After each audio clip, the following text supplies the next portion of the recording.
All right, everybody, we're going to get started. Yay! So, if you don't know me, I am Leonard Richard, and I'm helping run the OC Locksport Lockport Village. And I'm here to introduce our next speaker, Deviant. So, woo!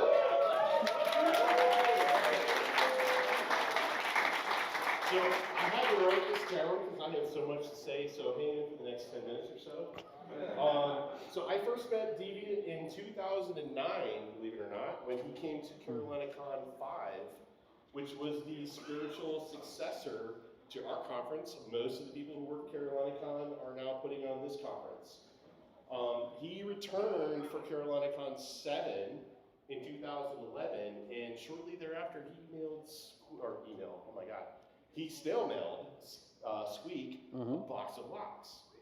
And I met her in her apartment with a couple of other people, and that is literally what turned us into Oak City Locksport. So, big debt of gratitude to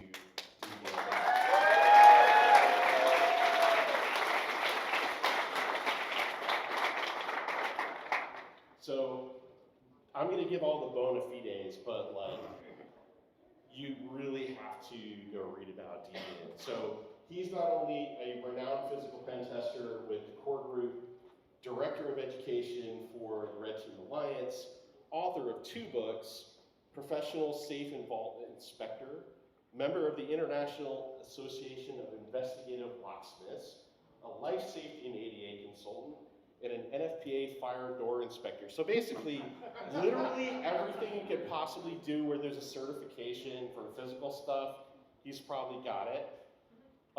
Lastly, he's an educator. He's put on countless workshops in lockpick villages at the big conferences. Black Hat, SANS, DEF CON, anything you can think of.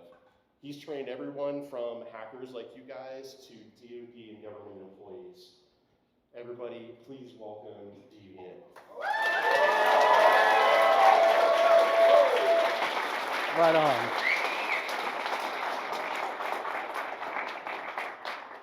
Thank you, homie. Yeah, you're welcome. Dig it. Thanks for putting in all the work every year at the Lockpick Village. We appreciate you very much. Whoo! Another big room. Another big talk. We're here for a couple hours if this goes well. I promised Squeak we would be done in time before the bar closes, but by God, if you don't have a drink in your hands, keep the fire doors clear, but go get drinks as much as you want. Like, yes, I'm sure they're much better fire doors now. They got right on that. Yeah, this should be fun or weird or silly or ideally all of the above. So yeah, as was told to you better than I could tell, I'm Deviant. Nice to meet you. How are you? I have been around HackerCons for a long time. My first HackerCon was like DEF CON 8, which if you don't know, DEF CON's been around longer than that now. My first time speaking was on stage at ShmooCon 1. So literally, I've been up on stage for like 20 years now, and every time I'm just as excited as I was the first time. All the crew that are here with me can tell you I've been kind of bouncing around off the walls all morning. Yeah, it never gets easier and it never gets harder. It always just gets more fun. So please submit to CFPs. Everyone has something to say. Everyone works on something cool that someone else doesn't know, and we all want to see you up here. I probably have 400 badges in my collection at this point from HackerCons. Keep going and finding your community and sharing what you know. That's what KakalakiCon is about. We want to see more of it.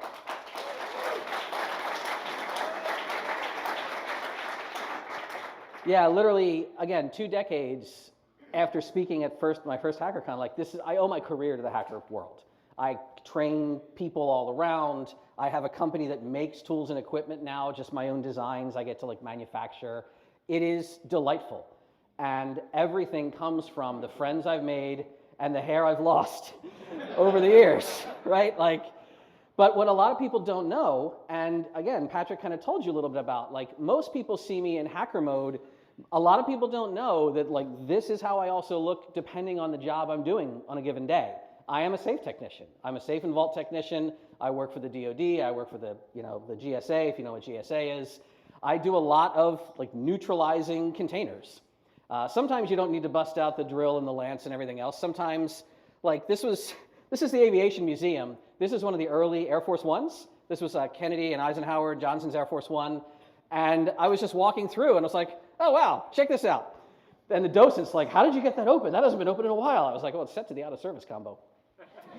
Yeah, 50, 25, 50. If you ever run across a safe, you don't know what's in it, try 50, 25, 50. It worked. It doesn't work anymore on that aircraft, I'll tell you that.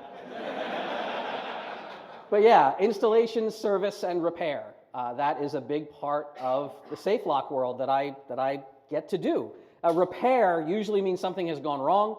I'm often solving that problem first. The most common repair, though, in a safe technician's life is patching a hole we just made because we're neutralizing something because somebody lost the combo or something broke. I install new safes. Like this is a government facility. This is a newly installed safe. I just set up the combination. This is not how you install a safe in a building, by the way. This was my old house in Philadelphia when we were moving in. This is like my gun collection that was coming in West Philly. And these cats are, this is not the recommended means of doing anything you're seeing here. So don't do what Donnie Don't does. Yeah, I was just sitting there with a camera. I'm like, this is going to either be amazing or bad. Yeah, but nobody broke an arm. The stairs survived. Just also, if you want to get into a safe, there's training about this. Like, again, I have been to loads of classes. I have attended and given tons of penetration classes, some graceful, some a little more brutal.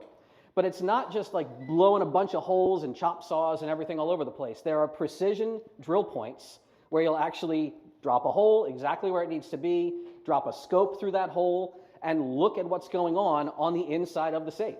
So here we see a hole that I've made, and I'm going to switch my view, and you can actually see the mechanism, and we'll talk about how safe locks work, mechanical safe locks and electronic safe locks.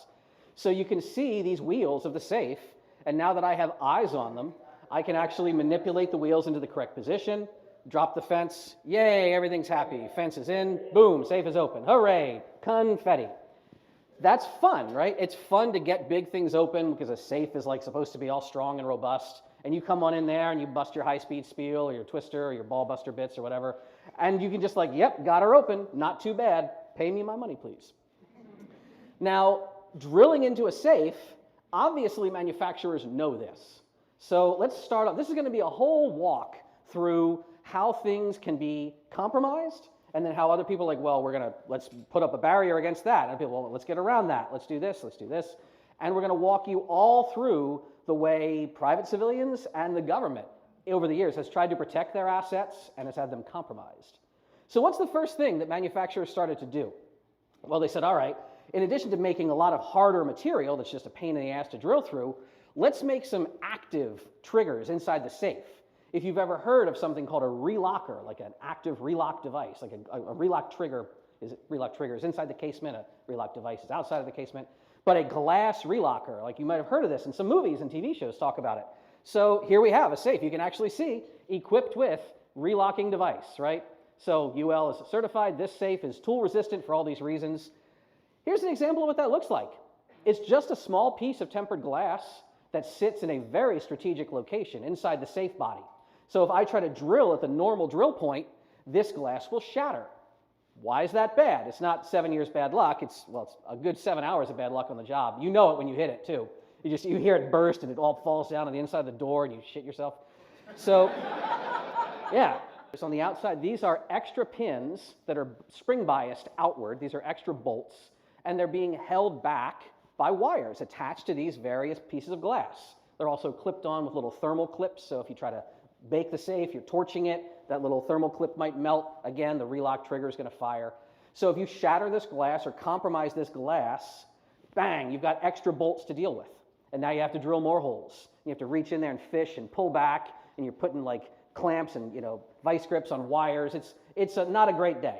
So manufacturers understand, all right, if people expect the relock trigger to be here, the device, or put a relocker here, it's, again, ladders and walls, ladders and walls. Now, normally, you're just going to have, all right, I'm going to hit the glass, so I know the glass is there, so what I have to do is, if you want to know what you do, you're like, all right, this model might have glass relockers, so let's right up to it and back off, look with the scope, right up, look back off. All right, I think we're seeing glass. Then you take out like a diamond core bit, and you actually slowly grind your way through that glass, trying not to shatter it. And then you pick back to your high-speed steel and keep punching through. So you actually have to cut through the glass like literally using like glazing cutting techniques. What if the glass is not glass you should cut through though? So let's look at another safe here, right? There once was a fashion, some of you might know where this is going. This was in like the 1920s up until about the Second World War, when people were way more fast and loose on the OSHA front. So this Schwab, we got a little badge down at the bottom. It's actually like putting a sign in front of your house, like, you know, Brinks protects this home. Well, if you don't know things like Protect tear gas or Badger protector, yeah, Nighthawk gas gun, these are vials of noxious chemical that would be mounted inside the safe. And if you pop that, like, there's debate over the years as to what they actually contain. Some people said they would be like chlorcyprin or phosgene, like basically like World War I freaking illegal under the Geneva Convention gas. Other people say no, it's just like regular tear gas, and if you ever find one now, it's going to be, oh, it's totally fine, like it's all, you know, eroded away by now. There are still locksmiths who occasionally, and safe techs who occasionally will find these devices, and the official protocol is like, call the county sheriff, get hazmat out here, like y'all deal with it. But yeah, this was a fashion that people had for a while. So you're always thinking like, am I gonna just have an easy job drilling through this, or is it gonna go completely badly? Over the years, you might, like certain models of safe used to use asbestos. You don't wanna like drill asbestos, so look for Remington Rand, look for which ones, and these hinges are like, there's exterior hinges that are mounted this way, that's probably no through holes, it's welded on, it might have asbestos, get your respirator on. So there's all of this arcane knowledge. And again, I'm an old guy in this room. I am not an old man in the safe world. The safe world is aging out. And I will say, if you want to do really fun, cool work, and you like working with your hands, if you're like, yeah, I came to this con, I like those ones and zeros, but I mean, I really like mechanical stuff, look into the skilled trades. Look into locksmithing, safe technician work. There are shops that desperately need people. And there's old heads trying to retire. And they're like, we don't know who the hell is going to take over the, like one little town. It's like if a hospital closes in a small town, like, well, I guess you're getting a 45-minute ambulance ride to the next county. There are whole towns just barely hanging on with one or two lock shops, and they all want people. So I'm not up here selling you on a career, but like, it is knowledge that is going away little by little every time someone retires. So I like to see people get into this stuff. After you've drilled the safe, it's time to repair the safe, because you're like, all right, I got the safe open. Now, I don't want to just like, here's your giant hunk of cheap metal. Like, you want to put it back in service. There's ways to do that. There's actually official methods of repair. There's a right way and a wrong way. You're officially supposed to like pound a steel pin or pack ball bearings in with like, there's a special steel sludge. There's a lot of ways you can do it. I'm not saying everyone does. Like, literally some people will just pack Bondo or something, like putty, into the hole and paint, like surface that up and paint over it, because there are techs. Have you ever done a pen test and you're like, the customer never remediated after the last time you were there? And you're like, the payload is still on the server. Can I just pop shell and be done? Like, it's still, I see to see it's still there. There are safe techs who are like, if the customer doesn't know, they're gonna have to call me back in a year. I'm just gonna have a way easier time drilling through this safe a second time in a row. Because yeah, that's an actual thing. If you repair the safe with an actual like hardened steel taper pin or something, you're now making the drill point way harder than any other part of that safe. You're like, I hope I don't have to go frickin' back in here again. And then this is the old like joke, like if the black box on a plane is so strong, why don't they make the whole plane out of the black box? It's because there's cost and feasibility, right? You can't make an entire plane to survive a crash this way. You can't make the entire safe. Well, you could have like a ISM Super Diamond or something. It'd be crazy expensive, be very impractical. So the rule in the industry, by the way, with insurance and everything, the 10% rule. If you have $100,000 worth of assets and you put them in a safe that is probably about $10,000, you're probably fine. A lot of insurance companies actually operate this way, where the contents of the safe, you say, how much is in there? Okay, you're following these rules. Okay, you're insured. That's actually why some really high-end like jewelry stores or other places might need multiple safes. They literally can't have all of their inventory in one safe. It's not rated for that much money according to their insurance riders. So yes, this is something much more than your average homes and small businesses need. Most homes and small businesses do not need the absolute greatest safe out there, because you're not protecting the most robust and expensive assets out there. We'll get back in the end to talk about what you should be doing maybe with your personal stuff. But I kind of want to talk about things like the government does with their stuff, because that's actually where the really cool stories lie, and I've got a lot of fun stuff to tell you about that. Because again, I do government safe work. So in the government, let's actually talk about something like, this is either a super platinum or super diamond. This is an ISM safe, right? This is a very, very robust safe. The safe that you are using for any task doesn't have to be impenetrable. Let's get that rumor right out of the way, first of all. Any type of security should never be like, we installed it once, we checked the box, we're done forever, we never have to think about it. You probably overpaid if you're doing that. You're probably not maintaining it if you're thinking that way. But in general, you want to cause an attacker to have to spend more resources, more time, energy, effort, and pain in the ass than they would ever get by getting into the safe. So if you have like $10,000 worth of guns in your house, and you're like, this attacker is going to be exposed for like this amount of time, and they're going to make this much noise, and they're going to need tools that are going to cost $7,000.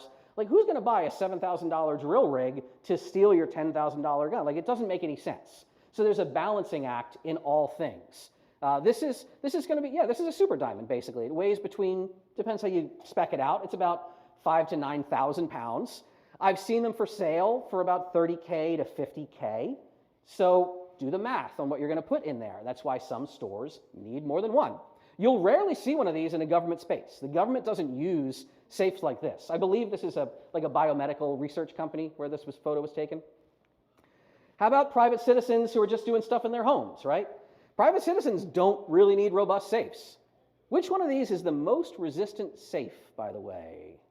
Any guesses? Which one? One on the left. Yeah, this little John down here on the left. That is actually the most burglary rated safe in this picture. The others are, well, they're safes. They're called residential security containers. But there's all different safe locks and ratings. I did a whole talk. Again, like, I'm a big gun guy. How many people here like to pew the pew? Yeah. So if you're interested in gun storage, I have a whole talk where I talk about safes and safe lock ratings and best choices and decisions and what's out there and what's bullshit. In the government, however, people are even further shocked to learn the government uses safes that are like weaker, we'll say, than everything you just saw in that photo, in that showroom at a locksmith shop. The government's job when they're protecting our national security assets is not to make them impenetrable. The safe and the storage containers don't have to be completely impenetrable. They have to have make attacks that are not detectable, right? So there's whole guidance, and you have the DoD manual at 5200. It's going to be volume 3, enclosure 3. Basically, there's standards about this safe. If you install it, okay, the GSA rated container, humans have to inspect and verify that container is fine every 2 or 4 hours, depending on, classified or S or TSSCI, et cetera. But you have to have humans coming around like, hey, is anybody effed around with this safe? No, it looks good. And if you're an attacker trying to come up, it's not that you could never get in, it's that you couldn't get in and get out and then patch up your work cleanly without being noticed. We also have standards for intrusion detection systems. You have to have an alarm in the room where the safe is. That goes not just for the government. Like if you have a house and you go away for the weekend because maybe you're at a HackerCon, like if someone could get into your house and you don't know that they're there, you don't have any Nest cameras or burglar alarms, you're safe. Yeah, someone could be hammering and chiseling away on that safe for 35 hours. That safe is eventually going to fail. The government understands that as well. The government says, all right, the safe has to be in a secure area like a SCIF or a vault, or again, it has to be subject to all of these other provisions under the DoD lock program. This is a safe being drilled, right? This is a Diebold Mosler. It's a map and plan container. Looks like a Type 2 postal safe. This is the kind of safe that the government uses. This is not being used by the government, although it's adjacent to the public sector. This is a fascinating photograph. Some of you in this room know what's happening here, even if you don't know this photo was taken when this story came out.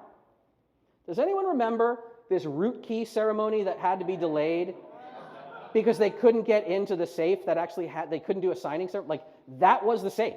This is the safe being broken into, right? They had to bring a guy out and drill it out and all this. It was wild. So yeah, what I described earlier and what's being seen here, this would be called drilling under the dial ring. So the dial of the safe has been taken off. You drill under where the dial ring would be. You find your drill points. You scope in, as this person is doing, get the safe open, hooray. And then when you patch it all up, your work that you were doing is in a very invisible place. It's a spot that's not likely to be seen because you're putting that safe back into service. The repair process is a whole thing. There's Federal Standard 809. When I was learning, it was like 809B. I think it's now 809 Echo at this point, because they revise and revise what's acceptable. But again, there's a standard set of procedures. Bondo ain't cutting it in the government world. You have to specifically pound in the tapered pin. You have to then polish it. Like, all of the surface has to be restored correctly. So you've got your drill points, so then you have to do multiple textured surface. You have to pebble it. You have to paint it the right color. Safes in the government land for storage of classified documents. There are only 3, well, there are technically 4 acceptable colors, right? You've got parchment, Federal Standard Gray, black, wood grain. Wood grain is a little, can I tell you a side story? It's just fun. Wood grain was an acceptable color for government classified containers, GSA containers, because really posh people, like high up with a lot of scrambled eggs on their hat and stuff, like a lot of like 05s and 06s, 08s, they're like, oh, my beautiful office with all my oak furniture. I don't want a big gray box in here. So they said, all right, let's make wood grain safes. And high-end civilian contractor executives who have the, all right, so wood grain was a thing, and it was certified under GSA. The way I learned it years ago, there was like one person who was authorized to do like the repair painting, because like that was the wood grain, call the wood grain person, and then that person aged out. They were gone. So now there are still wood grain containers. I've seen them. If you're repairing them in the field, though, it's like the royal family. Like, royal titles are going away over the years.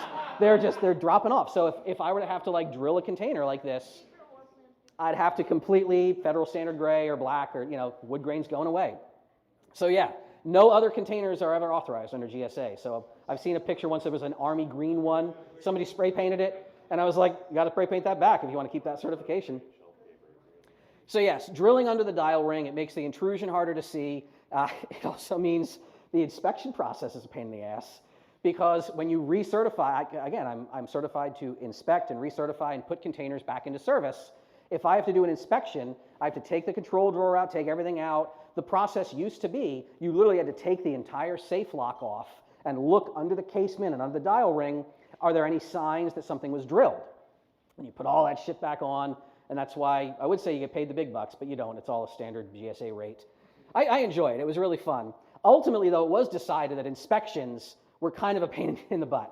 They're like, all right, this process is kind of like really annoying. What they eventually did, it's kind of neat, they've started to make drilling under the dial ring less common. They armored the crap out of our classified document containers right where the lock and the lock casement goes. So now, if you want to neutralize a container, you don't have to like rip the dial off and get under. Basically now you just go for the bolts on the drawers or bolts on the door. So I have a video about this. It's on my channel. How many people know I'm some dumbass on YouTube, right? Right on, cool. How many people are at KakalakiCon? Because I've talked about it a bunch. Right on, happy to have you here. Cool. So yeah, like hogging your way right through the front of the drawer. There's a template. I get my mark points, okay, put my drill rig on here, and I'm just going to start chewing through. And if you want to watch the video, it's online. I'm going to chew through right into those bolts, neutralize the entire thing, rip the drawer out, and you're just knocking a huge, giant-ass hole. So you're like, oh, God, how do you repair that? We'll talk about it, but ultimately, the drawer heads are now replaceable. Somebody was like, hey, what if we just let the person get a new drawer head if they're authorized to order it, and then you put it back into service and everybody's happy. Hooray! Makes my job a lot better. I'm very happy I'm not drilling through hard plate anymore. Those days are long gone. Without a replaceable drawer head, you used to be able to order a whole drawer, but again, then you're shipping a thing that's like huge. It's so wild how slowly the government eventually evolves ideas. And like the guys from Alpha Safe who created Hamilton, I think they were the first ones who actually made replaceable drawer heads. And there are people like, wow, we could just do that? That's way freaking easier. And now ever since 1990, they all have to be replaceable like that. So yeah, our classified safes aren't built to withstand technically more than 10 minutes of forced entry resistance. I can hog this out in a good day, 10 minutes, maybe 15, 20 on the outside. The problem is that patch up and repair, right? If I want to make it cosmetically correct again, I need to have a whole supply chain of parts I can order. I have to spend a bunch of time. The repair and putting it, re-inspecting it, getting it back into service, that's what takes a long time. That's what gets you caught if you're like a spy trying to break in, ideally. Because again, there's access control systems, there's badges, there's IDSs, there's guards. Here's a fun note about fire resistance, however. So how many people, maybe you have a gun safe that has like a fire endurance rating on the inside, right?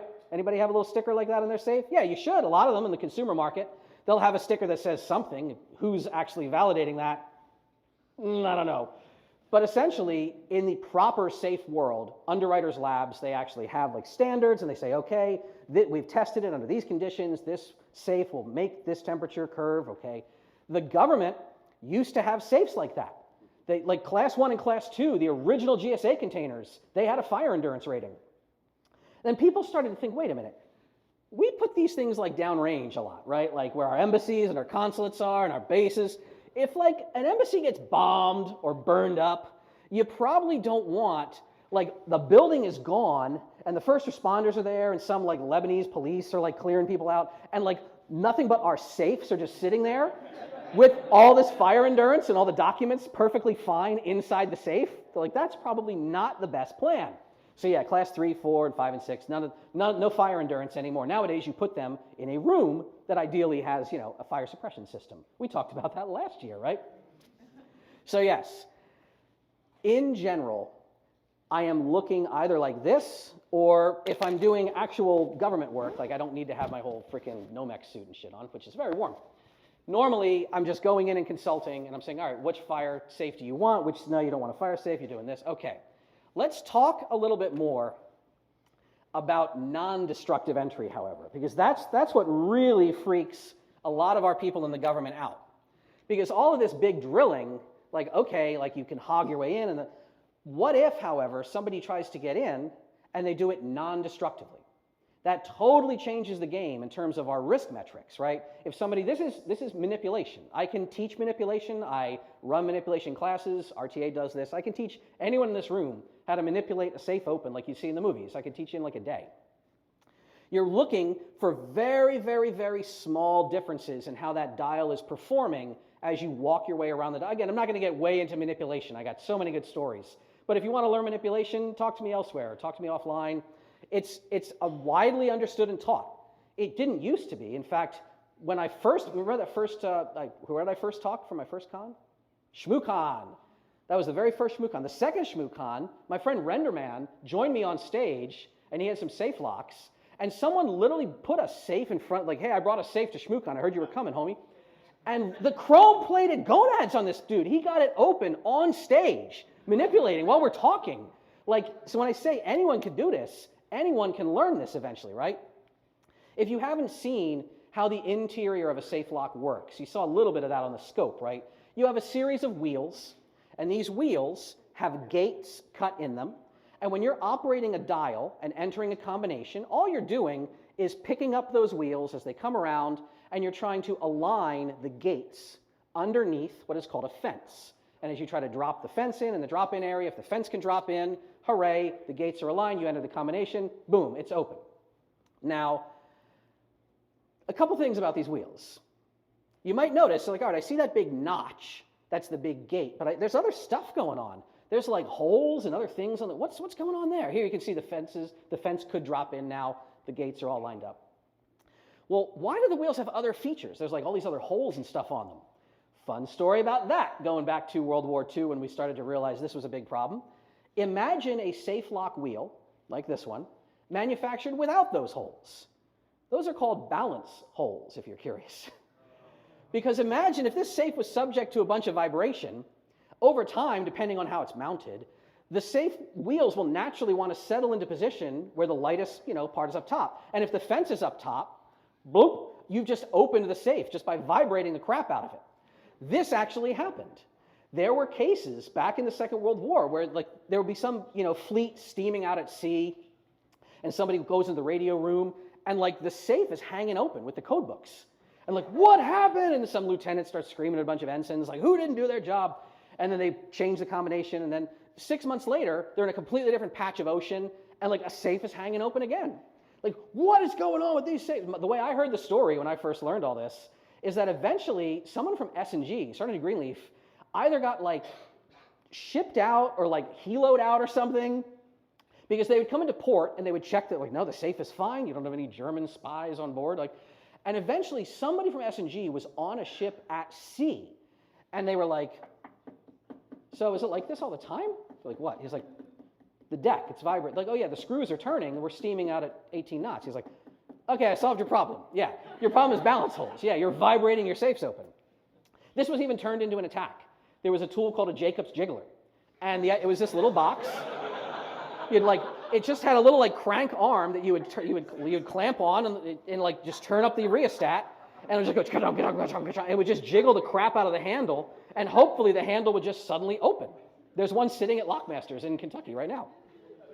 If you don't have this, there is a technique you can replicate with like a palm sander. So again, like in the tool Slack, like long ago, somebody said like, I have this old safe that my parents owned and we don't know how to open it. And Morsel, she's like, well, what model is it? Okay, she's like, turn it on its side, strap a palm sander to it for about 40 minutes, and then come back. And she's like, oh, what do we do? She's like, try the handle. And it just opened. And they're like, holy crap. She's like, yeah, vibration attack. There you go. So that is crazy, right? The government's constantly trying to evolve against problems. What about something like an unscheduled open? What if you actually have people who are authorized to get into a safe, but they're like, I'm not on shift today, but I'm just going to go ahead and open this and get in here. This is a problem in the civilian world as well, right? Banks, jewelry stores, etc. Do you know your employee? This is a safe lock that has an alarm inside the lock casement itself. So you actually have switches and sensors showing when the bolt, like the fence drops down, showing when the bolt retracts. This is all prototyped up. You can see these are bodged together by people who just had a good idea. This was probably Henry Miller, I almost guarantee you, who made this first one. You'll hear a lot about the Miller family in this talk. But yeah, this idea of like, can we put alarm circuitry in the safe lock? This eventually, someone's like, that's effing cool. We should do that. And it became adopted in the industry.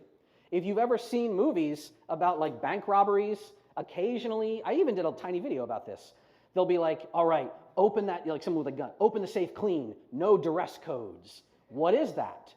There are safes, again, I have one of these in my collection. This is one by Lagarde. You have mounts for connection points, little contact points for connecting the headers of a cable. Inside the safe, there's a pivoting arm literally on one of the wheels, because the wheel itself this pivot arm will come around and trip a switch sensor. The last wheel has an extra gate built into it. So it will work, mechanically it will work on either gate position. One of them is the true gate. In fact, we're about to watch, let's open the safe clean the right way. Dial it this way, dial it back. We're getting all those gates aligned under the fence. So this would be like normal operation. The bank manager comes in. Okay, bank teller opens it up. Okay, boom. Regular, normal, hooray. What if, however, you've got a robber who comes into the bank and he's like, who's the vault teller? All right, it's you. Get over here. Open this safe right now. There's actually, if you haven't seen, there's a movie called How to Rob a Bank. It took place up in my home, the Pacific Northwest. There was a guy who was just crazy good at bank robbing for ages. His nickname was Hollywood. He came in with like prosthetics and stuff, so they couldn't figure out who he was. Did you see that right there, though? That last digit. I'm like, did you actually catch it? We're not gonna spend the time. You can play it back, or you can look on my channel. But that last digit, if you overdrive the last number by about 10 digits, you'll be in that other gate. So when the fence comes down, it actually trips that last black lever, and that will trigger the alarm. But from the outside, someone standing there saying, hey, open that safe right now, they think you're just doing a combination. If you've ever heard of like, how many people ever had a physical RSA token with the numbers that changed, the old, before we had Google Authenticator? Did you ever get your training? You enter that, you can enter that number in reverse. That was a thing in certain government lands. That's a duress code. Alarms, sometimes you can enter the up by one or down. Every different system is different, but there are duress codes in a lot of parts of security models, safe locks as well. So the myths, by the way, of outlaws like robbing banks in the Old West, they're relatively overblown. It's kind of the creation of Hollywood in a lot of instances. Getting away from the scene without being engaged by like armed locals was actually very hard to do before the automobile. Like you'd have to have a whole posse of people with spare horses. Like, yeah, the automobile made it feasible, but again, daytime was very risky. There's a handful of accounts, and yes, one or two very famous gangs. You have Dillinger, you have the Lamb technique going on. But honestly, kidnapping people and like duress openings, that was more the risk. That's why, now this is pre-electronics, right? But the idea of a duress opening was considered a big problem, and the government was very concerned about that. The government was very concerned about unauthorized openings. What if somebody that we trusted with the combination came in, It's not, it's like it's middle of the night, no one's supposed to be on base, and they're opening the safe. That's where we get into things like dual custody, where you could have a safe with 2 locks on it. That's where we also get into things like time locks. If you've heard of time locks in a safe, this is an example of a time lock. It's not very complex. It's just an extra little box that you mount on the inside of the door. You set the movements. You set how much time you want to wind. There's a little snubber and a snubber bar. And until those movements wind down, and you have multiple movements for redundancy. If you have overwind on one of them, hopefully that you didn't overwind all of them. And then all of a sudden, that bar will clear and you can open the safe. Until then, you just can't open it. We have 2, it's really fun, little arcane knowledge. This is an OG, first generation model movement. This one is a little 1, so it's a reset movement. You can unwind time on that if you screw it up. You can't unwind time on the old ones. You just kind of like, all right, I guess somebody's waiting to open the bank on Tuesday instead of Monday. So yes, now time locks were like the shit for a long time. Because again, how could you ever defeat this? You can't. It's literally the inside of the door has this bar that is blocked, and no matter what you do from the outside, gun to your face or not, like you can't open it. Great, that's wonderful. It makes banks more secure, it makes the government says, thank goodness, we can sleep easy. Take the weekend off, the time lock is set. What was the date that will forever live in infamy? You heard FDR on the radio? What is the date? December 7th, 1941. The date of... What day of the week was Pearl Harbor attacked? That was a Sunday. There literally were stories of cats running around at Hickam and Schofield Barracks just trying to smash safe opens to get like war plans because they were time locked. War is 7 days a week. So once we are like, all right, Second World War, we are fully spun up, we need a better solution. This is where all kind of crazy new developments in safe locks started to happen. Mid-century, right? So in the 40s and 50s, you have the Miller family. I mentioned the Miller. You have John Miller, worked for Diebold, made vaults. His son, Henry, made a ton of new designs. Henry's a legend in the industry. His son, Clayton, I know Clay, and Mark, who we lost Mark a while back, but he was just a lovely family. They're going to show up a lot in their innovations. Starting with, we start to see developments of manipulation, what they would call manipulation-proof safes. So new mechanisms. Again, this is all Harry Miller. So coming up with all right, let's change how the cam interacts. So all those manipulation techniques, they're not going to work the way you expect. This would eventually become like the 8400 and 8500 series. This would eventually become the 2937, which we still use to this day. Like I service these all the time in armories. So these models of lock, you have different ratings of lock actually coming out at this point. Where, all right, the old passe locks, we need to do something bigger and better and better. So here we have literally like group 2 combination lock. Well, what does that mean? Is group 2 good? Is it bad? Well, let's talk about this. Anybody who's been in the service, who outranks who? First Louis and a second Louis. Who's in charge? First lieutenant is in charge, right? Same way in safes. Group 1 safes are better than group 2 safe locks. Let's take a look at them, right? They're literally made to resist skilled attackers. How long it would take to manipulate in, crazy different. How tight the tolerances are in the machining, very tight. Examples, you can see with the case off, right? Like the back cover off, like very different mechanism in here. This is our standard armory lock to this day for firearms. This is like a civilian lock, very different mechanism. Much more expensive, however. Harder to buy, harder to install, harder to service. So there's this interesting, again, the industry makes cool hacks. There's this mid-range standard called Group 2M. Well, what is that? It's like a kind of a Group 2 that's a little hard to manipulate. How do they do it? It's a cool thing.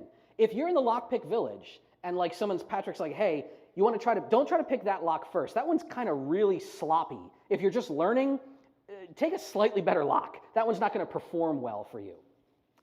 Group 2M, they literally do things like first of all, they'll add little false notches on the wheels that'll interfere with manipulation. But the really fun thing is in the tip of where the fence drops, in this little nose in the cam, there's what's called an eccentric roller. So like normally a nose just drops into a cam here, but this little wobbly roller just gives you shitty feedback. If you're trying, like, why are my contact points? Oh, but let me run that dial, and I'm like, yeah, that's a 6. That's it. That's an MP. All right, that's a Group 2M. Yeah, you got an eccentric roller. I can hear it. I can literally hear it in a 6630.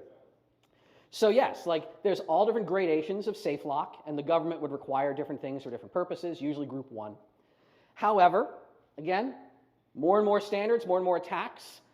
Group 1R was also released as a new safe lock standard. We start to see these locking up our classified documents. Well, it sure looks the same. It's like the exact same lock. But it's made to resist one other type of attack, which we're going to talk a lot about now.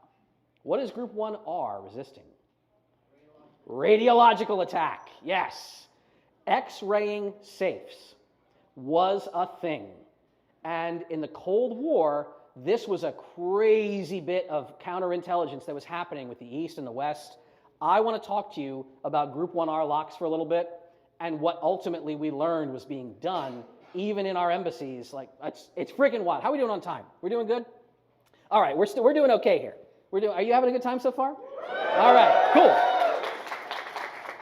So yeah, literally they just made the locks with plastic wheels, right? So you've got Delrin, you've got Celcon.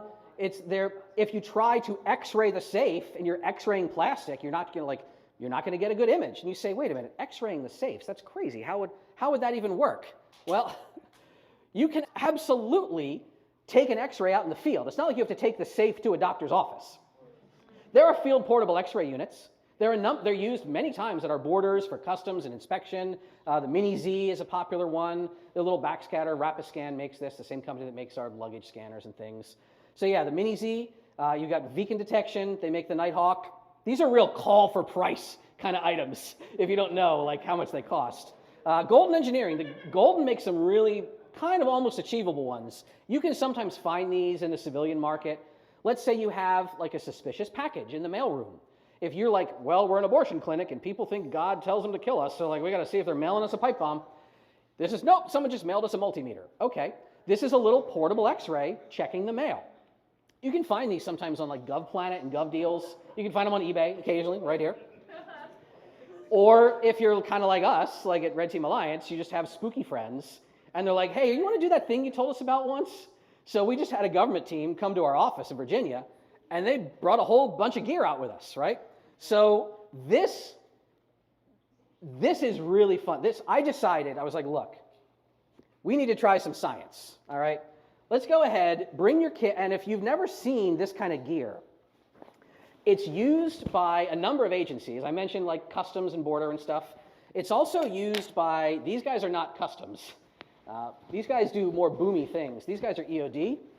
So EOD teams, let's say you have a suspicious package that you're like, I'm pretty sure that's a fucking bomb. I don't want to take that anywhere. I don't want to touch it. I don't want to do anything. I just want to blow it up. And someone's like, well, blow it up how? So there's a tool called Grid Aim. This is a system by XTK, right? The idea is if you're like, all right, we have a suspicious cooler parked next to our motor pool of vehicles, and like it wasn't there yesterday, what's in it? So you send a guy in a big freaking bomb suit, and they set up a bunch of gear.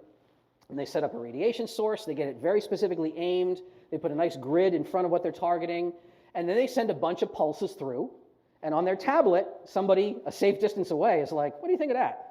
Ooh, look at that. Oh, that's an old school trigger. Interesting. This is a circuit. Okay, there's your detonating cap. There's your payload. Okay. All right, what do you think? What's our firing solution? Plot a solution. And somebody with like a .308 rifle is like, what am I shooting at? Like, so see this? You want to hit this.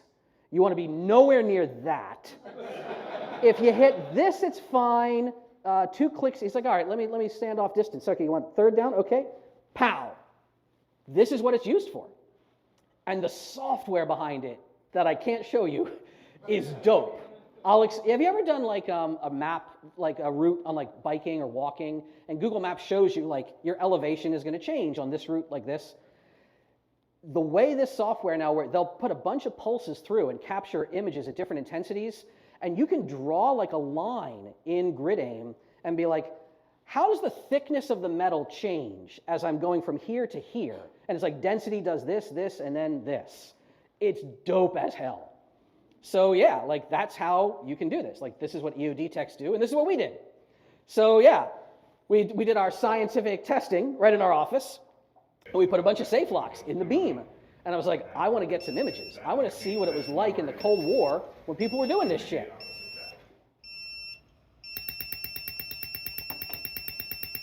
blast a little radiation at the pad. All right. Now that's a standard safe lock. How does it look? It looks fucking amazing is what it looks like, frankly, just to be able to do this. And you're like, holy crap. Now, when I first looked at this, I was like, oh man, that's a mess. Look at that. But again, these cats who do this for decades, once I explained what a safe lock was, and they're like, oh, okay, those are balance holes. What's this? It's called a change key hole. Okay. Oh, okay. It's almost like an have you ever, anyone's got a freaking having a baby, and the ultrasound tech is like, look, and you're like, it's a blob. But the ultrasound tech is like, no, the head's right there, and this is the arm, and look at baby, whatever. That's what these guys were doing. They were like, oh, all right, I can see what you're doing here. Oh, wind the dials again. Take another shot. They're like, that's got to be a gate. Is this a gate? It's on the top? And they were just getting it. They were getting it like right away. I was floored. I'm going to take another I was like, picture, put more locks in there. So we're like, let's put some Group 1Rs, right? Because the whole thing about Group 1R, those plastic wheels, you're not supposed to be able to do this. So they start capturing, like these guys were having a ball. They're usually playing with stuff that will kill them. And they're like, no, this is fun for us. It's not going to blow up. We'll just do this all day. Hang out. And of course, let me assure you before you ask, yes, we did enthusiastically stick parts of our body in the beam with no medical supervision whatsoever. We're like, yeah, this is fine. We're just laughing ourselves silly. Yeah, like I put my hands in there. Because who in this room has chips in their hands? RFID? Yeah, you can check out your RFID chips and your biomedical rings and stuff. So while we're doing this, which one of these is a Group 1R? Left or right? On the right, yeah, it's way less stuff. You can barely see anything going on in there. You can see a whole bunch of metal. Once I explained what was going on, and these guys, again, like I told you about that remarkable magic where they couldn't see it, but they could start dragging and highlighting, and they're like, that's a gate, right? Is it like 42? And we're like, fucking Christ, yeah. These guys were getting it. They were even on the 1Rs. But this is modern technology, right? So it was amazing to see. And they were just mounted on a piece of aluminum. I want to actually start mounting these on real safes and bring the guys back for our next experiment in future and scramble the wheels and see what it would take for them to actually get like cold open on the safes. So if I get to keep doing that, I really want to maybe I'll come back with more results in the future at a different con, I don't know. But to watch them work, to watch anyone work who is that good at what they do is amazing. Speaking of people good at what they do, by the way, this is a great story just about health and x-rays and being in the beam and stuff, which we'll talk about senseless things I did later. I discussed this kind of thing with a fellow who I know who does TSCM work in the UK, government guy. And he's like, yeah, well, there's, you can get different sources. He's talking about all the different sources they use. I think there's veterinary sources, and I saw some Chinese models. And then he starts telling me this story. Anyone know what this is? This is a TLD, not a TLD like on the internet. You know what this is? This is a thermoluminescent dosimeter. It's a dosimeter badge. If you work in cancer labs or if you work in the government, like in TSCM, like this cat in his whole office. So, like, they all have badges. If you're working around hot rocks, you want to make sure that you're not blasting yourself. And they collect the badges, and medical checks them out. And one of his colleagues gets a call one day. He's like, yeah, Nigel? Yeah, you got to come in. Well, you answered your phone, so you're either dead or you've developed Marvel superpowers by now. Your badge is off the charts. Please come into medical. And they check this person out, and this person's like, I feel fine, Gov. And they couldn't figure out why the hell his badge was showing crazy radiation readings. They're like, well, let's go to your, he's like, well, I'm at my office, and I sit here, and I'm at my desk. Now, again, it's government land. You're not bringing in a cell phone or anything like that. So he brought a clock from home. Anybody know where this is going? Right? Yes. So yeah, literally he had radioluminescent dial, and it was right next to his wrist. And like, okay, you don't have superpowers. Sorry to break it to you, but there you go. So again, starting in the late 1960s, it was standard, what the hell was it? AAF 1518. That's where we start to see Group 1R. Because we're like, all right, this whole radiological attack, man, this could be a weird thing to do. But I was showing you really modern tech. Let's talk about what was actually being done during the Cold War, because it is wild. It is crazy. So this is knowledge that was like rumors in the intelligence community for a long time. It leaked out in like conjecture and like cocktail party talk, which you're not supposed to talk about. But now we know a lot of this. It recently became public about a year or two ago, and I'll mention the book that I learned all this in. So in Poland, there was Division 9 during the Cold War. They were called the Invisible Team, working for the Soviets and the Black forces at the time. So espionage was in its heyday during the Cold War. Everything you've ever heard and read and like intel work and novels and films, like all that is real, but you don't even know the half of it. Absolutely crazy shit going on. So the book that I'll mention, it's called Niewidzialni. It's by Tomasz Iwaszkiewicz. He's a Polish investigative journalist, and he's been interviewing some of these cats after they retired. So like this knowledge is now coming out. Now the whole book is in Polish, unfortunately, but the stories in this, it was in 2021 when now the intelligence world now shares this book, and we all like, so all the stuff you'd imagine, right? Like honeypot operations, influence ops, beautiful sex workers of all genders with like in-calls, with hidden cameras, all the James Bond stuff, like all that is real. You'd expect that. What you might not realize is the level of what was called like urban mountaineering and things that these teams were doing, scaling buildings and breaking into windows in the middle of the night. Literally like 6th and 7th floor embassies, they were getting up, they were like rope laddering up and just going in roofs and stuff, like crazy cat burglar level shit. So like these are actual photos. We're gonna go cat burglar on here, right? We're gonna cat burglar it up. So like breaking into embassies, breaking into and also just social engineering. One of the teams, he got a job as a renovator when they were like changing out embassies, the Western forces, and he would just like walk around with a bucket of water. And if any guards was like, "What are you doing in here?" we just look confused and answer them in Polish, and they just let him keep walking around taking notes. Sometimes they would be throwing out old locks, and he's like, "Hey, you know, here we are in our very poor country. We can't get these. Can I take this home? Can I use this on my door?" And they would just give them the locks. They were like, "Yeah, we're throwing this one out." And they would take like, "Oh my God, I can't get this out of the building." But like this, the level of access that these operatives had, they had a room in the basement of the airport in Poland. And as mail was coming in, they were tampering flaps and seals. They were breaking into our mail, our diplomatic mail, before we ever got it.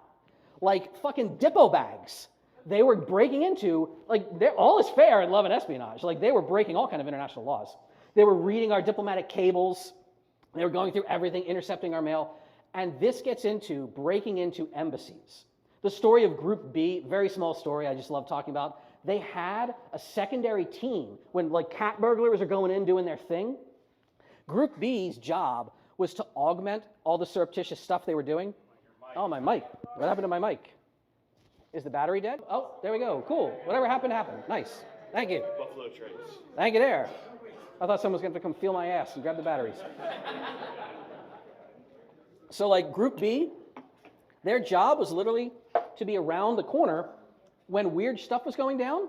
Oh my gosh, someone's coming back to like they literally saw somebody coming back to the embassy and they were an intervention group. So like the Spanish, diplomat was coming, he was coming back, like, oh, he's gonna go to his house. No, he's going to his mistress's apartment. No, wait, he's coming to the office. So these guys literally like ran up to him and they splashed like vodka all over themselves. And they're like, "Hey buddy," and he's like, "Get away from me, you ruffians." And they had a fake cop come up and be like, "What's all this? Everyone up against the wall." And they just delayed the guy while the actual Division 9 was like getting out of the embassy. They would stage traffic accidents. So they would like bang a car and then they'd have like pretend to like, "Oh, let me check your insurance." And again, like fake police just to slow people down when they were breaking into embassies. The level of detail and care and OPSEC that Division 9 had breaking into our stuff, the NATO buildings, is crazy. So like, does anyone know what these are called? These are called museum slippers or craftsman slippers. They would be wearing these because they were breaking into our facilities at night while staff was on premises. They had notes that were like, "Third stair on the west side squeaks as you go up. Step over that stair." Yeah, they're making so many penetrations into our buildings. These are photos from their work. At night, coming in, opening skiffs, opening locked doors. Anyone know what this lock is? Have you seen a lock like this? Simplex mechanisms, right? Does anyone know the default code on Simplex? It works in this building. Yep, 2 and 4 and then 3. But you can actually manually decode these. There's like an article in the Locksmith Ledger about manually decoding. This is a Simplex 900. You can exhaust the key space if people don't set a very robust code. So like, this is a safe. This is a Spanish ambassador safe that they took. Very grainy photo. They're taking it at night with an IR filter, IR lighting. They're opening that up. This is a safe in a Spanish embassy that they broke in. I don't know how the frig they got around a time lock. But this is what they were doing, and they were getting tons of material, tons of classified information. This is an encryption machine from a Venezuelan consulate. They broke into like the Swedish SCIF. They broke it, they got their cipher equipment, they got the keys to all the diplomats' homes in, like the Swedish diplomats in Poland. This is the Swedish embassy, again, in the SCIF.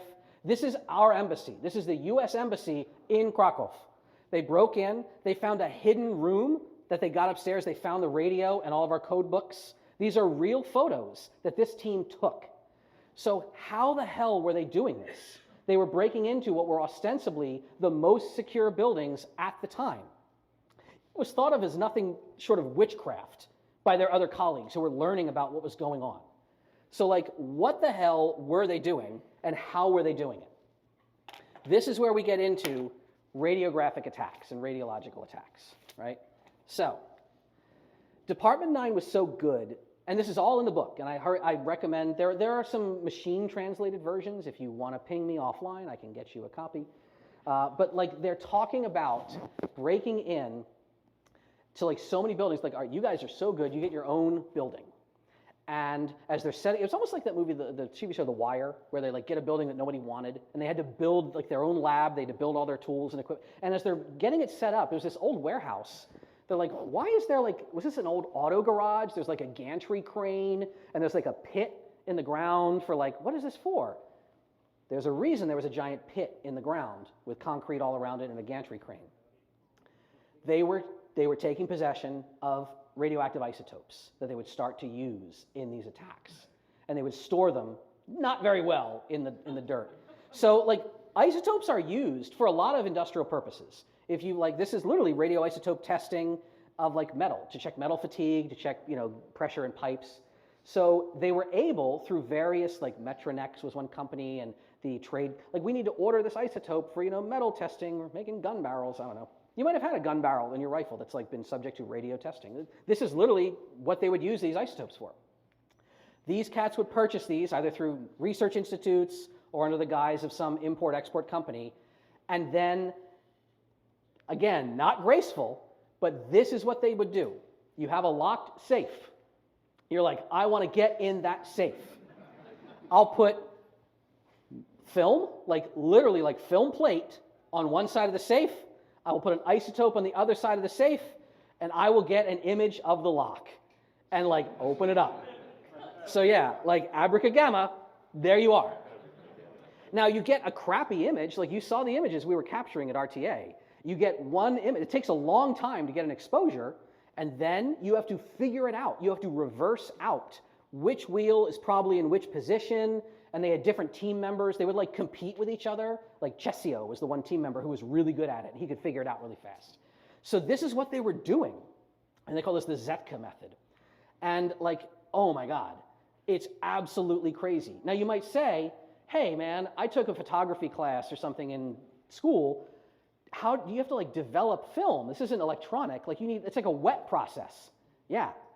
They would use our fucking bathrooms in the embassies and set up a dark room. And they were like developing film on premises while people are asleep in the racks upstairs. So yeah, again, it's like a doctor looking at an ultrasound. Like once they learned how to do it, they could complete this attack in like 90 to 120 minutes. So like remember, these safe locks are supposed to be rated for surreptitious resistance for what, 10 hours. And these guys are doing it in 2. So it was unbelievable. And they were talking, again, Thomas Avisevich is talking with him. He's like, you did this every time? He's like, well, we would try a bunch of birth dates and like wives and girlfriends' birth dates. And he was like, did that work? It's like, oh yeah, it worked a bunch of the time all over the West. And as Thomas is like he's laughing, one of the team members in Poland, Division 9, was like, don't laugh too hard. I'm pretty sure all the comm block safes probably would have had the same goddamn problem because people are dumb and they choose easy combinations. Transporting the isotopes was nuts. Like there's a proper way to transport stuff and then there's not. These guys are basically just using the inner pot and just like man carrying it around. They kind of knew the risk. When they would drive, they would put it in one trunk and the car would be like down on its like leaf springs, and everyone else would be in another car 20, 30 yards back on the road. And they would, if on really long car trips, they would talk about getting out and rotating people so that nobody took like a big heroic dose of radiation. But it's dangerous work. When they were doing this, like literally, you're in the freaking beam.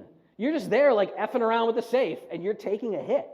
And a lot of these cats eventually defected to the West long after the Cold War to get cancer treatment.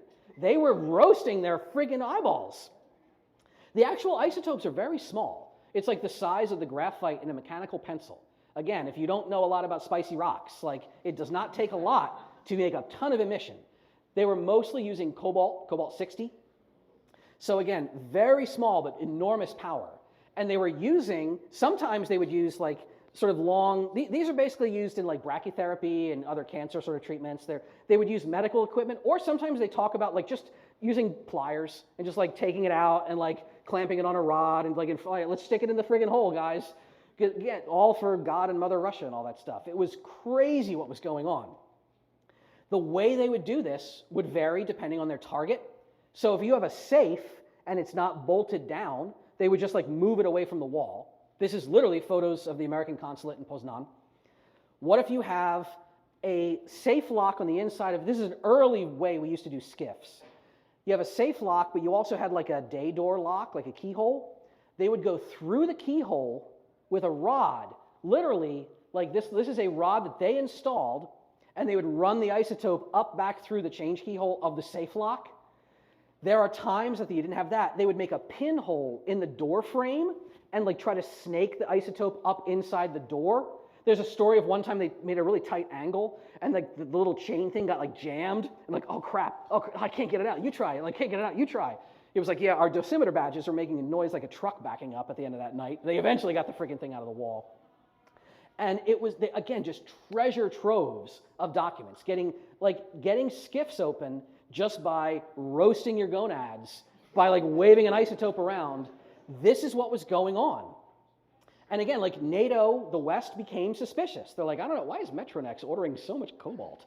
And eventually, what did we do? We changed to plastic wheels. So this is your Group 1R locks. This is a Mosler MK302 probably. So those plastic wheels, this would be Delrin, I said, right? You're going to blast through it. You're going to get no image. If you try to look through it, this is going to be your X-ray. So did that defeat them? They were eventually, hey, it's not working, guys. And they have their spies over here, just like we did. And they figured out, oh, I see what they're doing. They're making plastic wheels. They didn't give up. There was actually a talk at DEF CON 14. Eric Schmiedel gave this talk. And he talked about this. He talked about the plastic wheels. And he was like, there's a rumor that the Eastern forces, the Eastern Bloc, eventually beat that. But we've never proven it, as he said, 10, 20 years ago. Because of Tomasz's book, we know how they did it. They switched isotopes to iridium. Now, again, our nuclear physicist, I don't think she's in this room. So I'm not going to talk about decay schema and everything here, but you're like, wow, that's way more electrons and way more nucleons. Iridium looks way more hot. No, iridium has way less power. So you're like, well, why is that good? Why is iridium's? Yeah, so one of my friends, so you'll hear from my friend Connor in a bit. He's like, yes, if I'm around cobalt-60, I can be around it for like 19 minutes, and I got to walk away from hot rocks for the rest of the year. Iridium, I can be around for an hour. Iridium is very low power. So why would you switch to that, though? Like, if you try to take an X-ray, it's not going to show anything. It's going to be blank, because they weren't taking X-rays. They were doing scintillation measurement. They would literally put a scintillation counter on the front of the safe, put iridium behind it, and little by little, they would advance the dial, trying to just watch that needle twitch, because those plastic wheels are blocking some particles. And as a gate comes around, you get a few more alpha or beta particles on your scintillation meter. That's how they did it. And I was like, that's fucking cool. I'm dumb. Could I replicate this in a wildly unsafe way? And I started looking online. I was like, dude, I can find scintillation, Bluetooth scintillation counter, sure, purchase, why not? And I'm like tooting about it on Mastodon, And again, I mentioned my friend Connor. Connor's like, wait one, before you do that. What if you could actually do this in a safe environment? I don't know how you expect to get like these sources of radiation. You could come down, where are you in the Northwest? Come down to Portland, Oregon. I don't know if you all know this. In Portland, there's a university, Little Reed College. Do you know they have a nuke reactor and a whole radiation lab, and it's a liberal arts school? Like, yeah, Tom did a video about it. If you're not familiar with this, check out Tom's video. It's literally just like students in the humanities get fully NRC certified, and they get to just do shit with stuff at the nuke reactor just to learn. And it's the coolest thing. I fucking love education. It's so awesome that our college system is amazing, right? So yeah, one of their staff, Connor, reached out, and he was like, if you want to come do this, I can book some time in one of the experimental labs. We can put some locks in the beam. So I drove down to Portland. And I was like, it is time to do more science. Let's absolutely do this. So what did we do? We literally put some locks in a nuclear beam and put some measurement tools behind it, and we just took some data. You get some little footage of this happening right here. All right, here we go. Beam on. The beam is protected by a very powerful lock, as you can see. Patrick, you'll love that.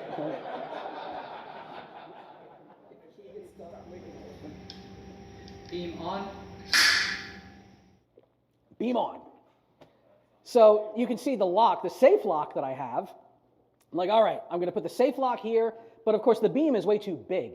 How am I going to focus that down? Well, go to McMaster, order some lead, rig this thing up, and I made a little pinhole. And I used a little trammel to figure out exactly where it should be. And I was like, all right, I'm going to target a beam right here.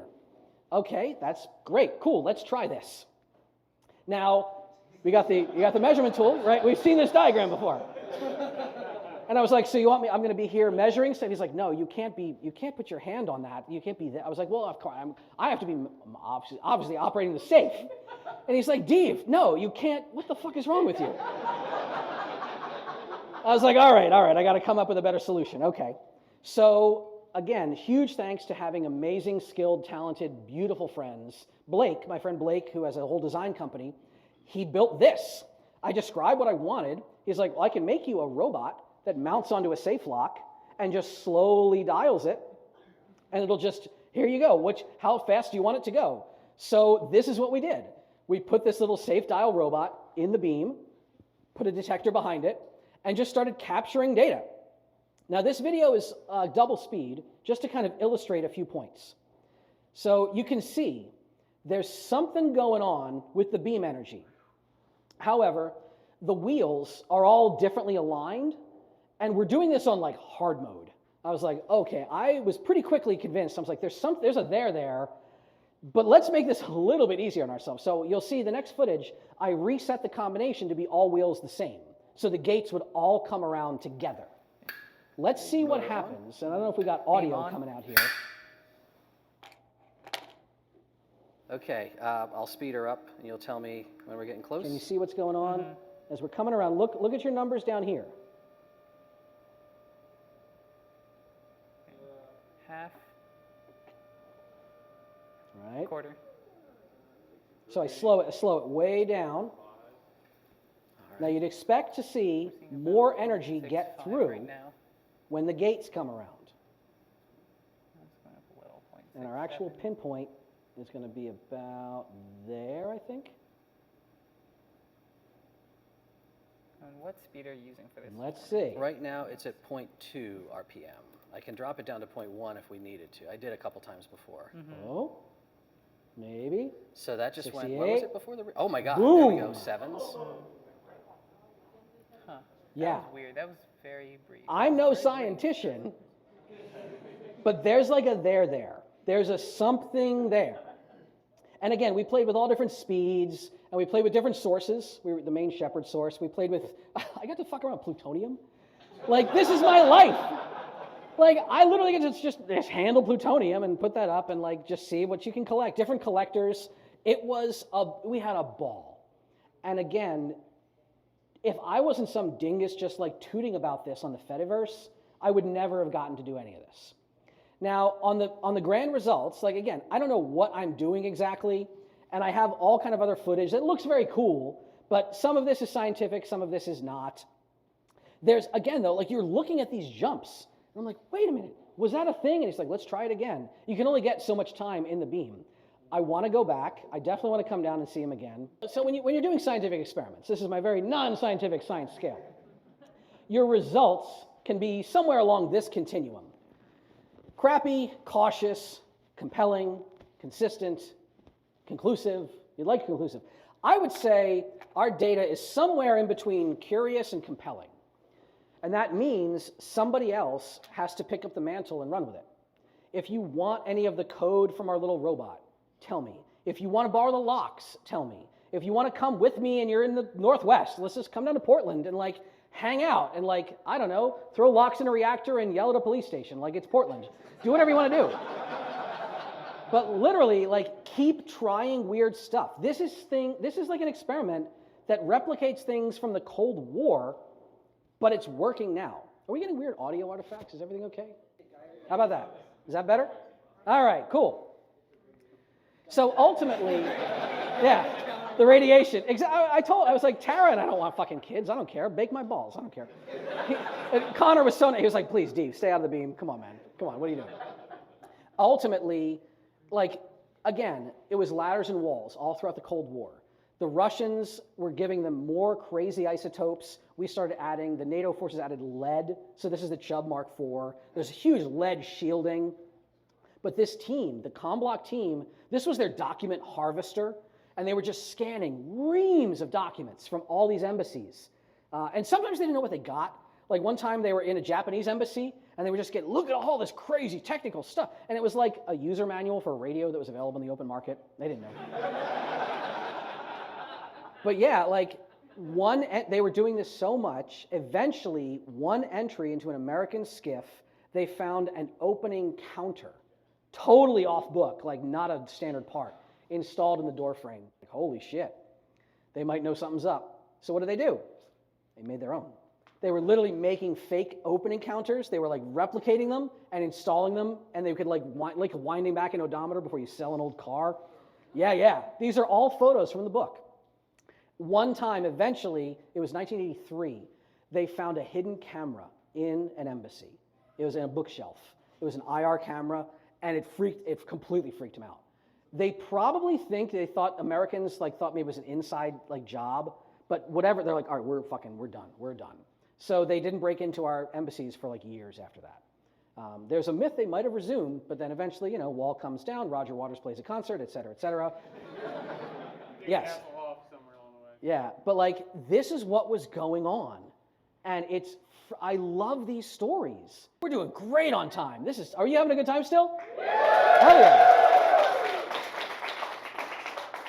So am I. So, continuing on.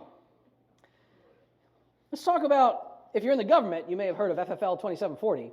If you're not, you haven't. But I learned about this during my GSA training ages ago. This is very well documented in a book. Another book that's in English this time, if you want to read amazing stories about the safe world, Dave McComey. Dave McComey is a legend in the safecracker and the safe technician world, and a gem of a human, just a wonderful human being. Shouts out to Dave for going public with this story. So his book is called Safecracker. I highly recommend you pick it up. And this is all about when the government evolved our classified document storage in the early 90s, 89 to 91 is when all this happened. So, God, a lot of you were not even fucking born. I'm old. Okay, so 1990s, early 90s. This is the era of whiz-bang, Gulf War, smart bomb footage, and we see a similar evolution of our locks and our safes. This is when the GSA program went from black label to red label. That's when they had the replaceable drawer heads. Again, wood grain, look at that. Right, so red label program comes out. This is also when they start to change how we do the locks on all of our classified documents. So Clay Miller, who I've mentioned the Miller family, right? This is a replaceable label. If I'm recertifying a container, I can do whatever color it is. You can ask me in the Q&A what the colors mean. So Clay Miller has an idea. And this is no shade thrown at Clay. Like, again, love you, brother. You're a good guy. This is business is going to business. And I'm going to get some details right and some wrong, and some of this is inside baseball. But again, this is a story that is like known in the safe tech world, but it's not talked about in the civilian world. And I'm pretty sure everyone in here is a taxpayer, and Dave does a great job of this story, so I'm going to tell it to you. So Clay Miller had an idea. Clay Miller said, what if there could be an electronic safe lock? And there have been various kinds of electronic safe locks. But he's like, no, an electromechanical safe lock. I think if I develop this, it'll be a great new thing in the marketplace, and we can make this, like this would be a good evolution of the program. Because again, ladders and walls, that's how intelligence and counterintelligence works. So Clay Miller comes up with a prototype.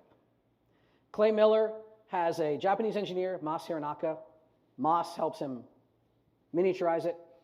And then they come up with the money. The money is Jimmy Hamilton. So you get Mas Hamilton. Never a more 90s logo has there ever been, right? So Mas Hamilton Company has this electromechanical safe lock. And they're like, this is going to be the new hotness. This should be how we store our classified documents. And the government says, what does it cost? Fuck no.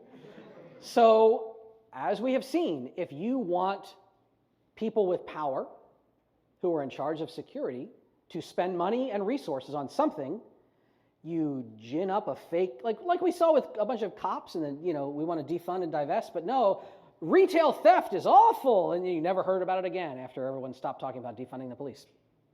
So how did they make this, you need a market need, so Clay Miller started meeting with people in Washington and showing them things like auto dialers. He's like, look, there are tools that can crack mechanical safes. This is an ITL 2000, right? Very cool tool. My friend Renderman has one. Clay Miller made his own. They made what was called the Mas Hamilton soft drill. Literally, the company trying to sell new locks made a lockbuster tool that does it basically does manipulation. It finds the contact points.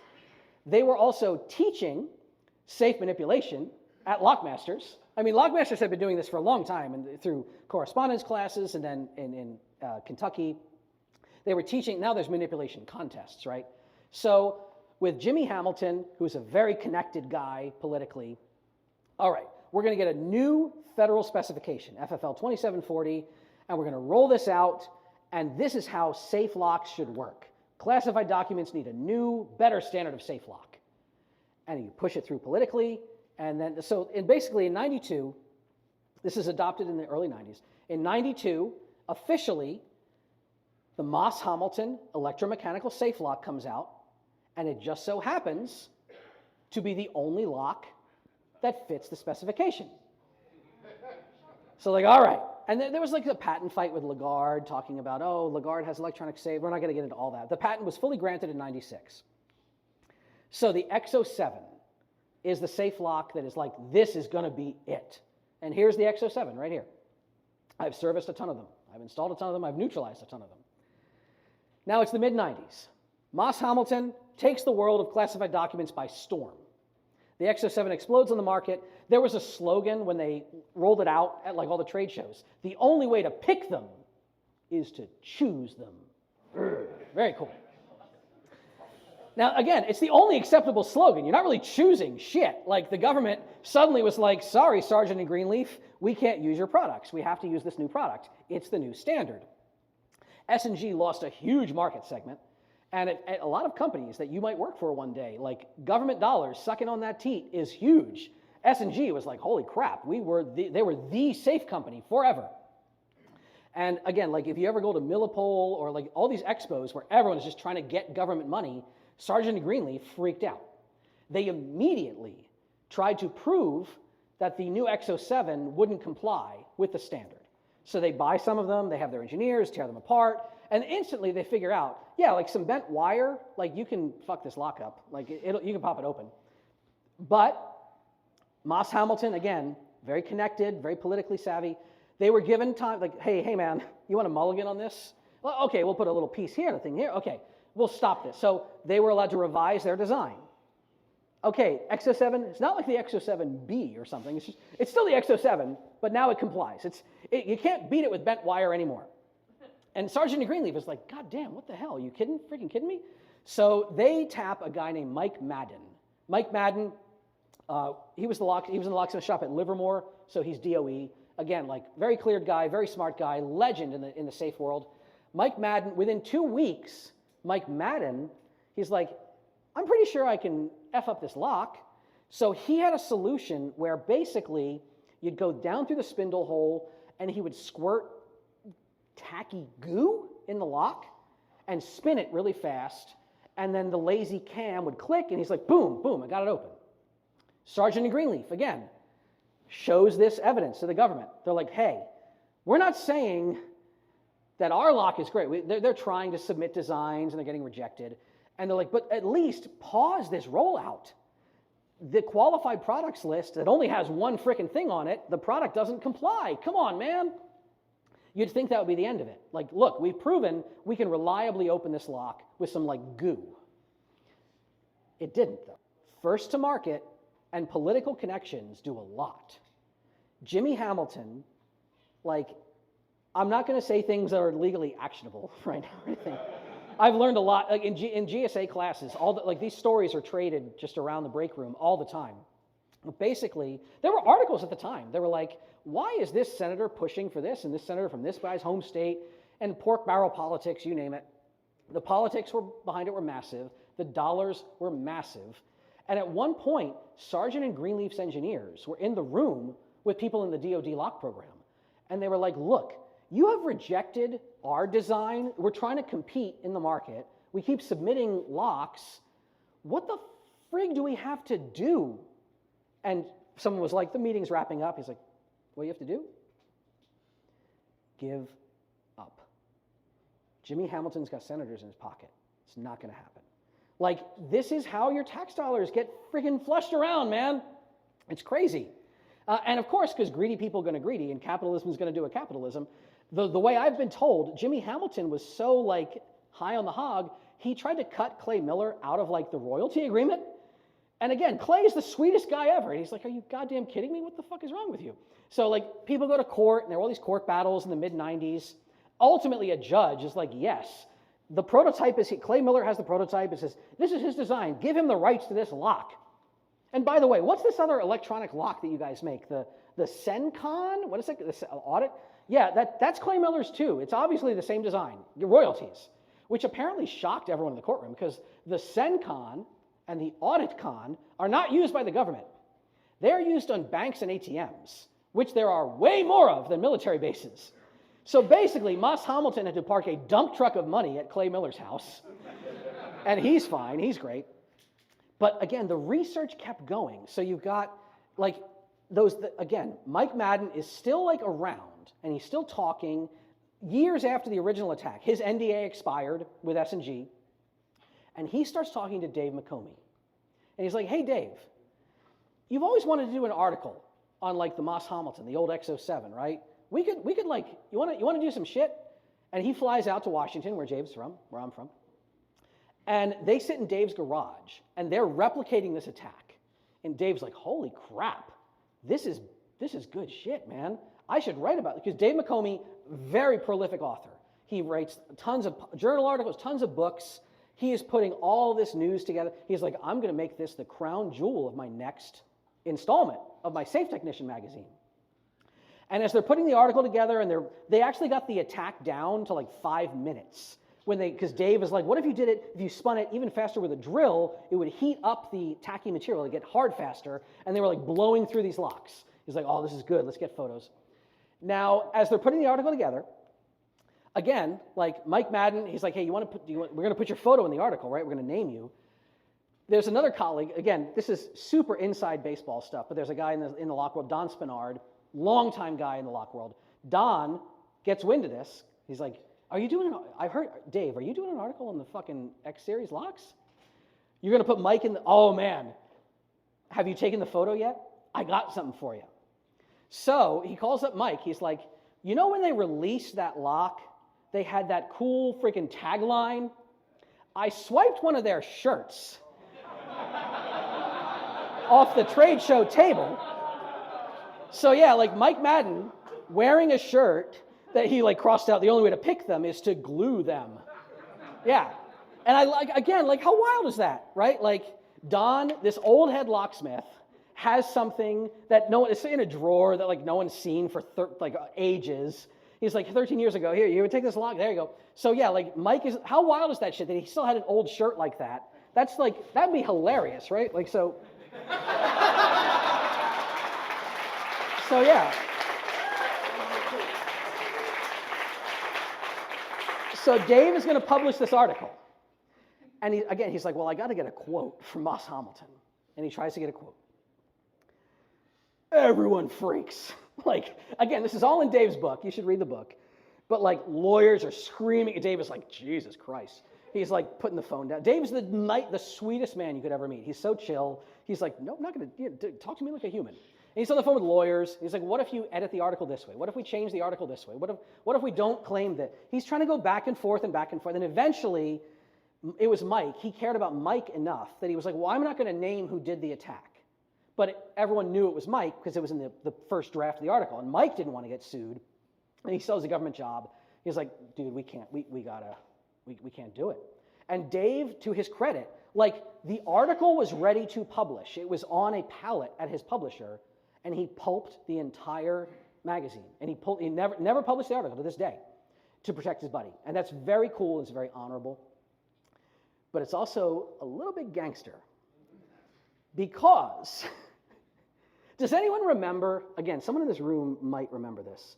Does anyone, if I use the word Cisco Gate, right? So at Black Hat, so there was a talk that Cisco, like Mike Lynn was going to give a talk about Cisco systems. And Cisco's lawyers freaked out, and DT and DA, all the crew at Black Hat, back when there was a physical book, they were ripping out all the pages of the Black Hat program, and they were shredding the DVDs, and like lawyers were watching them, and this was all at the 11th hour. They were like just ripping, and the lawyers from Cisco ultimately took possession of all these thousands of pages. Dark Tangent had to do that because he was in real time on the phone with like lawyers. Dave McComey, you're gonna fucking love this. Dave McComey, like Hail Marys, he calls up Moss Hamilton one last time. He's like, all right. I really think I have something here, and I think I'm legally protected.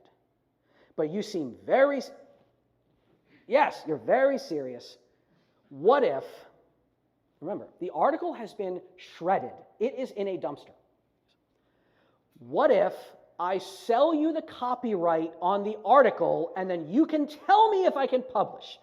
And literally, for like 5 figures, I think, they're like, yes, we'll do that. And we can't. He's like, all right, I guess I won't publish it. Oh, shucks. Click. So yeah, like, homie, oh my God, I love that shit. I love that shit so much. Okay, so the industry continues to evolve. Moss Hamilton, again, they're fighting with Clay over like royalties, and they come up with the XO8. The XO8 was their version. Apparently like 90% of them failed right out of the box. Like they sucked. Anyone who's ever used an XO8, you're having panic attacks. I'm so sorry, you're giving you the lightning bolt. So yeah, like I've serviced a ton of these in my life, which means I have drilled a lot of containers. One of my homies in the government, he's like, yeah, I get up super early because I'm Army, but I always try to be the second guy on post because the first guy has to open all the fucking doors, and I don't want to deal with these goddamn things. He's like, I can't handle that. I'm going to be the last guy in line for coffee if I'm the first guy at the office. So in the end, Moss Hamilton gets acquired by Kaba, so they're Kaba Moss. There's the XO9, the XO10. The X10 is the new one. Complete redesign on the X10. We're not going to get way into this. I will tell you one, again, little side stories. We're still having fun with dumb side stories, right? Okay. So you start to see, I believe it's introduced in the XO8, is what's called the LOBC pin, the locked on by combination pin. All of the guts, all the brains of the lock are in the back cover plate. That includes the combination. So in theory, if I were to neutralize a container, take a cover plate off, put a whole new lock on, I could put the cover plate back on, close it and lock it, and the combination's still in there, which is obviously not good. So the idea, well, you need to be pulling this pin as you do the combination, like it's called locked on by combination is a very common thing in the safe land. This pin, though, the way it was implemented, everyone fucking hates this pin to the point that there's actual special tools for how you get like the cover off and how you pull on it and how you pull on the pin. And if you can't pull on the pin, there's a special drill rig that you can like drill out the pin.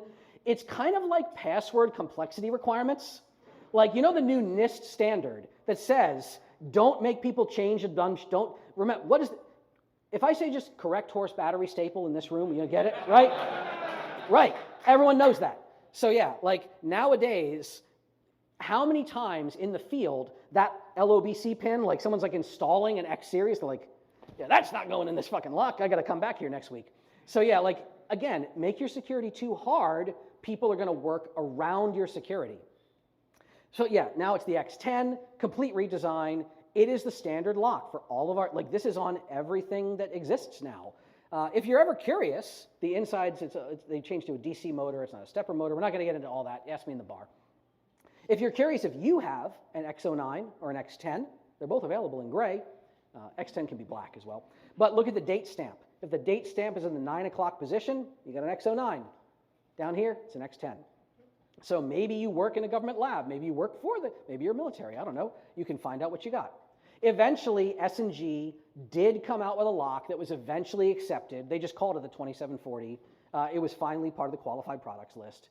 And in the end, like these locks, nobody uses S&Gs. Everyone hates it in GSA. Everyone thinks it sucks because it's annoying. It makes beeps and braps. But like the X07, the X08, all the X series locks, over 1 million of these have been put into service with your dollars. None of them, including all the way down to the X07, none of them have ever been removed from the qualified products list. I encounter these in the field to this day. Dave does a wonderful job of telling the whole story. His whole book, Safecracker, is amazing. The last chapter in his book is about a phone call he got when a very famous person died, and he was the one they called to break into a vault that was over-engineered with extra things that weren't part of the original Mosley vault. Again, lovely person. I don't do justice to his stories. I'm very happy you let me tell some of his stories here. But like, yeah, the safe world is crazy. We're gonna wrap up soon. Yeah, dude, we're cooking on time. This is fucking great. Oh, hell yeah. How many clothes do you think I got on? Yeah. You think I'm going to be shirtless by the end of this? If you want me to see, if you play Chapel Rowan or something, play Pink Pony Club, I'll be shirtless by the party. So yes, in the end, of course, we see everything evolving constantly. There's never a static situation. There's always a moving target. There's always more to do. We see this move towards electronic safe locks constantly.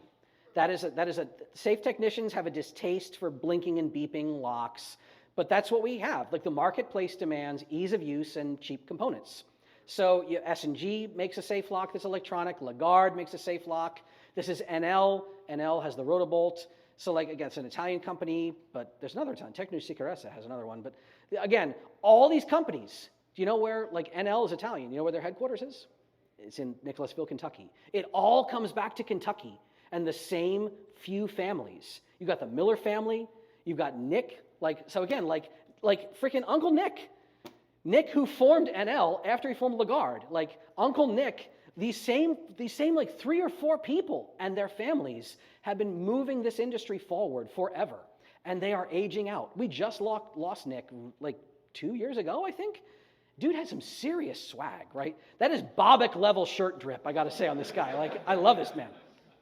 So ultimately, electronics introduce new kinds of attack surfaces that the people in this room are going to learn to exploit. And you're going to be the next type of people up here giving talks at KakalakiCon or DEF CON or Black Hat and beyond. There was the whole thing about SecuRAM. We're not going to get way into this.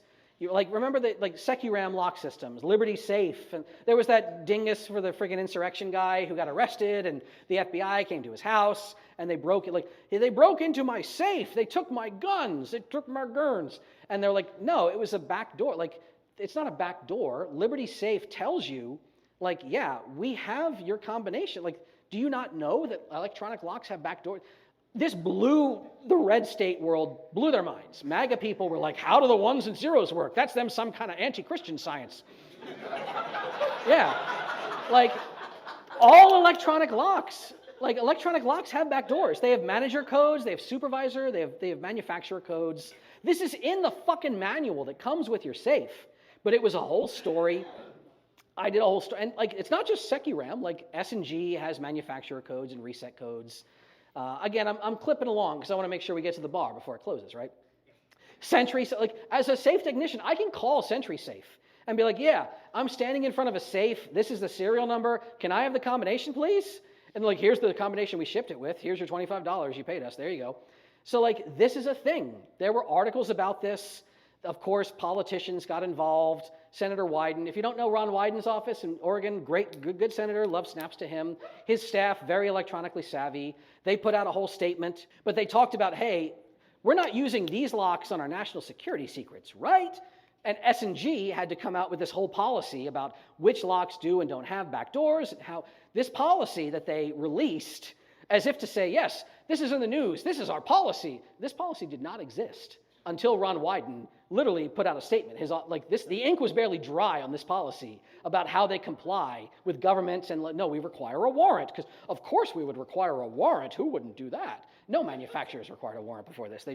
Manufacturers do not care about you.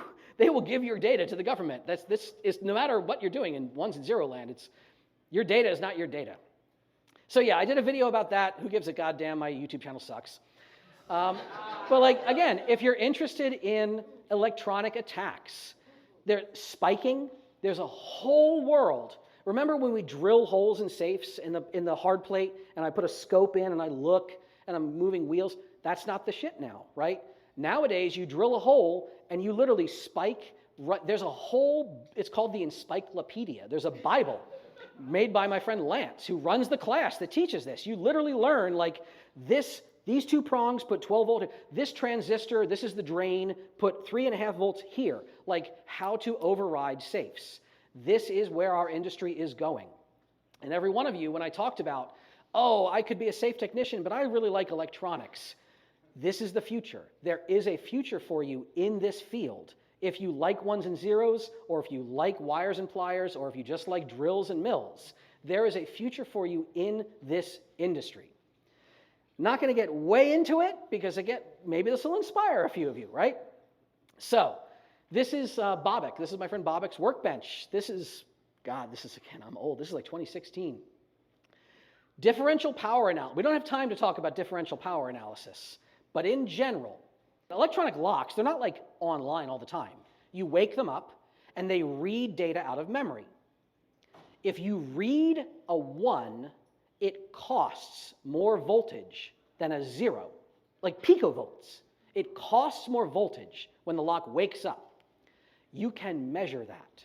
If you can get access to the power lines, which almost every freaking safe has the battery on the outside, so you can change it, you can put your power supply in, monitor, and actually watch the lock waking up and get the code out of memory. My friend Dan made a product that has been now marketed by Lockmasters. It's called the Little Black Box. And literally, you're like, well, how do I attach it? You take the keypad off, you take the wire out of the keypad, you plug it into the Little Black Box. It wakes the lock up, does differential power analysis, gets the code, All right. and then 879107. there we go. So the firmware, this is if you're a real good firmware hacker, there's different versions of the Little Black Box. There's the government version, which, because again, you wake the lock up, the first thing it does is read out of NAND. Here's the code, boom, you're like, oh, I got the code. The law enforcement version gets the code instantly, but doesn't show it to the cops. Like, I can't trust you. Much respect to Dan for doing that. It'll open it, it'll say, do you want to open, it'll be like you press a button, and it will send the code down the wire. It'll open the safe. Or the locksmith version, it's very funny. The locksmith version has a delay of 15 minutes, and Dan programmed this weird, goofy, pew-pew bar graph animation that just runs for no reason for 15 minutes while you're waiting. And it's like, here's the, open. Okay, I got the safe open. But yeah, differential power analysis is badass. The government locks that I told you about, the X-series locks that I told you about, there's a DEF CON talk not long ago that Farr did, right? He did this this is 2019, right? He looked at Kaba Mas. He first looked at the AuditCon and the CenCon, the ones that are used by ATMs and banks and pharmacies and shit. And he's like, wow, I can easily do differential power analysis out of this shit. And then he got some phone calls and some angry letters when he started looking at the X-series locks. But if you look at those locks, he's like, okay, wait a minute. I know a few things about system on a chip. He's like, this is an 8051. He's like, what is that? That's like, the ROM is like 4096. The RAM, wait a minute, the RAM is like 128. There is no room on this chip to do anything crypto related at rest or in progress. Farr is pretty confident that he could do very crazy things that we are not going to talk about on a recording. And I wouldn't recommend, he really wanted to keep doing, he was like, I couldn't get an X10 because I'm not in the GSA program, you have to be GSA Safe Tech to get an X10. For all the lawyers watching, I have not given Farr any of my X10 locks, and I will not be ordering ones for Farr, but y'all can social engineer some letterhead, maybe. I mean, you could do some things if you were interested and you had, I don't know, no mortgage payment and no kids to look after. You want to freaking do a DEF CON or a Black Hat talk? Freaking go at it, because the ladders and walls should continue. The bar is always moving on security. I'm not saying go out there and just burn everything down and be an asshole. I'm saying try to coordinate, get yourself a good lawyer, talk to the EFF, talk to who you got to talk to, do a responsible, coordinated disclosure, but like, there's some there.